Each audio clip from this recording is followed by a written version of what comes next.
Hey everybody, welcome back. This is the Osiris Live Couch Report at Set Break. Hope everybody's feeling good out there. We're feeling good. Welcome back, everybody. Yes, welcome back.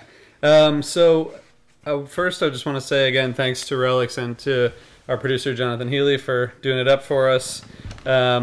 Keep tweeting to us at Couch Report or with the hashtag Couch Report at OsirisPod. Tell us what you think, give us feedback, give us thoughts, and also continue to send us pictures of your awesome couch tour setups. We got a lot of pictures very late. We got Great, some. We got the people that sent early. We might be able to put a couple up right now, but we got a whole lot more. So we're gonna have to put them on Instagram or show them next time. Yeah, there's a lot of them, and we'll continue to get more. And like Tom said earlier, maybe we'll do a contest or something as we move forward. We just want to say thanks to two people who have helped out a lot with Osiris, Mark Dowd and Felicia. Everyone knows Felicia. We really appreciate everyone's help in helping get Osiris off the ground and to where we are today. So thank you guys. Let's show some pics from the Couch Report. The first one is from Alexa and Steve, who I think last night had a rooftop situation. Now they have a different situation, no rooftop, but they sent it in. Thank you for sharing that. The second one is from our friend Jen Bernstein, who's with Seth and Melissa and some other folks in New York. It seems like they're having an awesome party. Hey, Jen. Thank you for sending that in. Number 3 is Mike Hammond, who is the creator of Fish Maps and all-around musicologist, music journalist, music everything, right? Oh, yeah. Nice picture, Mike, with the guitar. Yeah, it's really cool. Thanks for sending that in. So you watched the whole Fish stream with, behind that guitar like that? Yeah. That's cool. The next one we're going to go to is our friend Patrick, who had a really beautiful picture of some kind of really delicious beer. And it looks unfiltered, whatever it was. Yeah. And it had a cool name, but I can't read it from here. And thank you, Patrick, for sending that in, and please bring me some of that beer.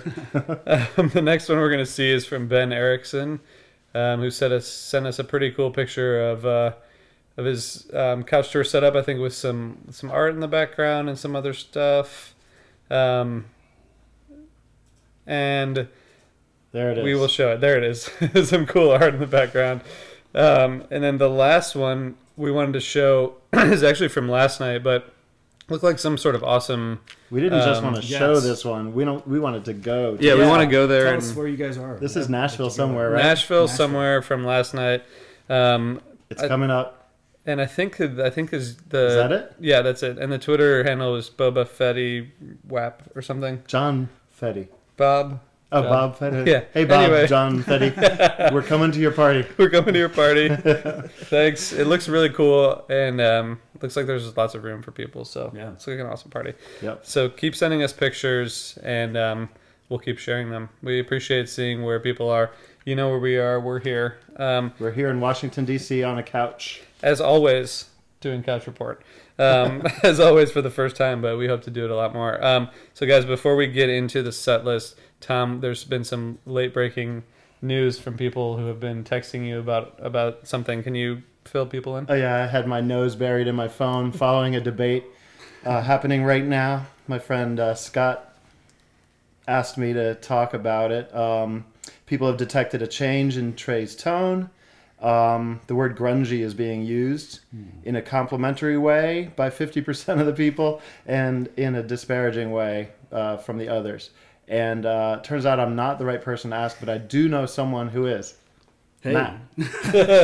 Well, I was following this as well because I hear a definite change in his tone between Tahoe and the Gorge. And according to Ryan of TreysGuitarRig.com, he was sharing earlier that apparently there was a change of not only the guitar, which a lot of people saw, which is that Trey's been playing the Koa 1 guitar at the Gorge as opposed to the Koa 2 in Tahoe.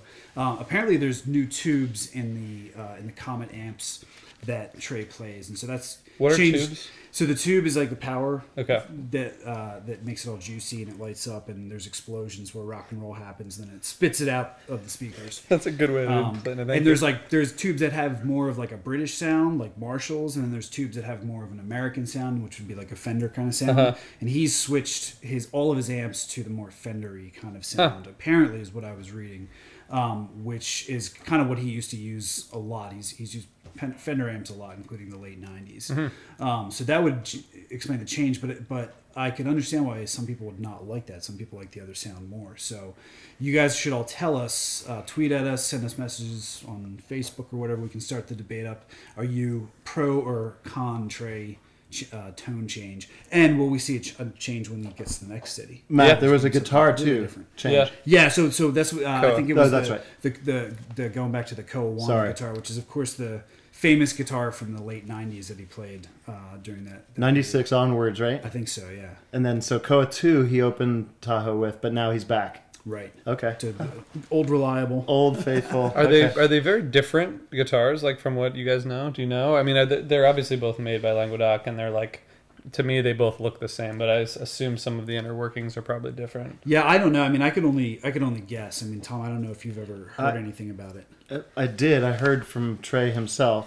But the fact that they're both made out of Koa is kind of the limit of my knowledge, unfortunately.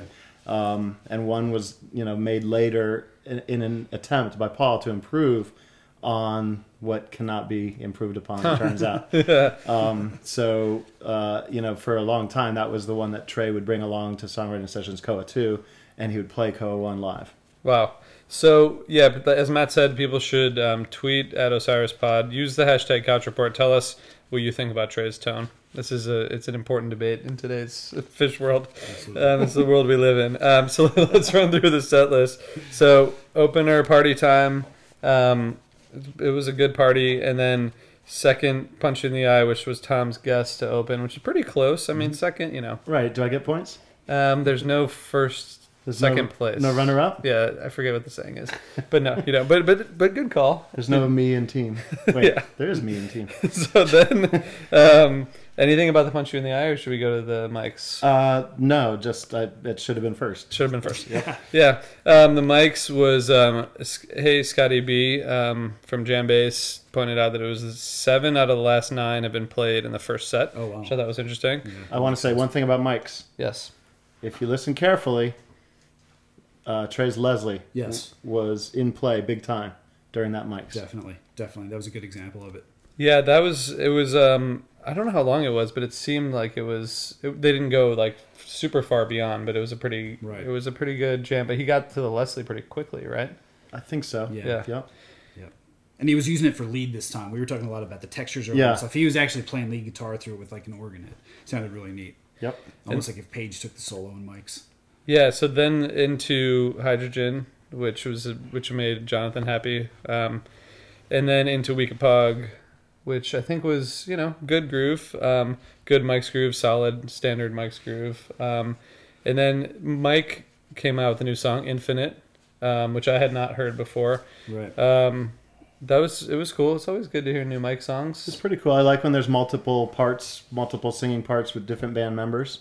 They seem to have pulled it off pretty well. At one point, it sort of did go into an instrumental part, and the camera focused on Mike, and he looked like he was smiling, like, "Hey, wow, this might turn into a jam vehicle." And then immediately, the vocals came back. I was kind of disappointed, along with Mike, I think. And next came It's Ice, which we had a long conversation about during the song while we were watching. Debuted in February of '93, and so Tom. Well, first of all, it almost always now goes into like a pretty cool, funky jam. Yeah. And that jam had Paige on the clav, and on some other stuff too, I think. Yeah, I thought that was the best part of the set. It was almost like they went back into a Mike song jam. It had a little bit of that groove. That's what you were saying about Mike's. Yeah. Baseline from Mike was really similar. So that was kind of neat. I actually have It's Ice as my highlight of the set. Cool. It did. It had sort of a doon doon doon doon doon doon kind of feel. Yep. The stranglehold thing. Yep. So Tom, tell us a little bit about the song. Okay. It's Ice, just in terms of, let's, I guess, first talk about how it came together, and then Sure. I have follow-up questions too. Okay, really? Questions? Follow-up questions? that was, of course, Rift, and that was in the era 93 and 92, I guess, when Trey and I wrote almost exclusively by my getting lyrics to him somehow, whether it's mail, handing it to his dad, faxing was a thing occasionally, but I would just write a bunch of stuff and somehow get it to Trey, and then not hear for a while, and then he would go into a writing spurt, and then we would have incessant phone calls back and forth.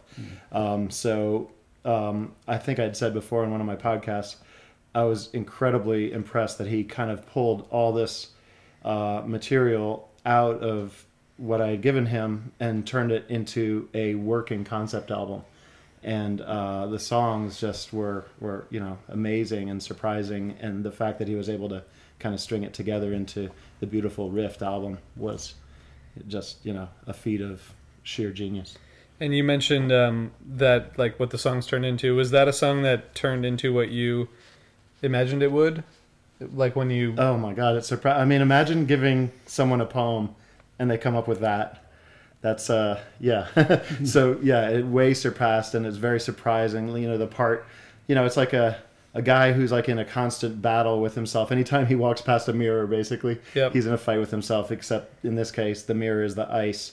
So when I heard the song rendered by Trey and Fish, there's a part where you can tell everyone's sliding into the water, and then there's a part where it's clear, there's a battle going on, then there's another part where it's clear they're underwater and the lighting changes. Mm-hmm. And I mean, it's just spectacular what visually and aurally happened to that song.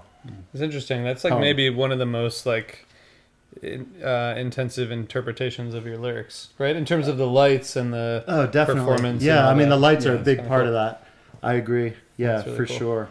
Yep. So it's like, one, giving someone a poem and having them come up with like that once in your life would be life-changing. Yeah. And like that's happened with me so many times, and I know how lucky I am. That's awesome. Yeah.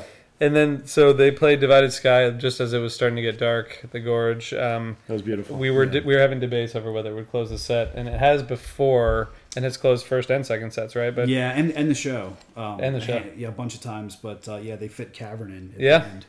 And Tom, you were saying during Cavern that you always hear the horns when you hear the song. Which is like the direct.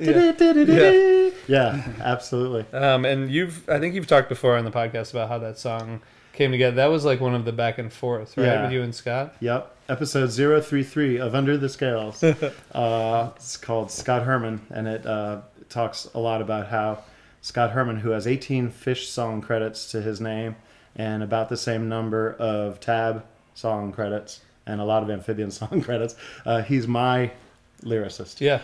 But yeah, we wrote that when we were supposed to be programming computers at AT&T together. Sorry, AT&T. But we got a bunch of cool songs. So guys, we need to get people back to the stream here in a few. Any predictions for set 2? Reba. Well, I think there's a Reba coming. I feel like I have to double down on Tweezer. Yeah. It didn't happen in the first set. I don't know. I get my Tweezer senses are itching. So yeah. I feel like it's coming. I'm going with Matt. I'm going with the Tweezer. Who's been right here so far? Yeah, it's true. Very true. So guys and gals, thank you so much for tuning in, for hanging out with us. Yeah. We'll be back. I think we're going to try to do something next week from Bill Graham during the day.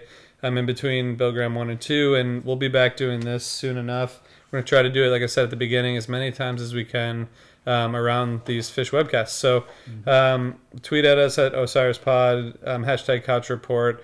Let us know what you think. Let us know if you have ideas for things to do and things you want us to talk about. And we'll talk to y'all soon. Thanks again to Relix and to Jonathan for making this happen. We'll see y'all soon. Enjoy the second set.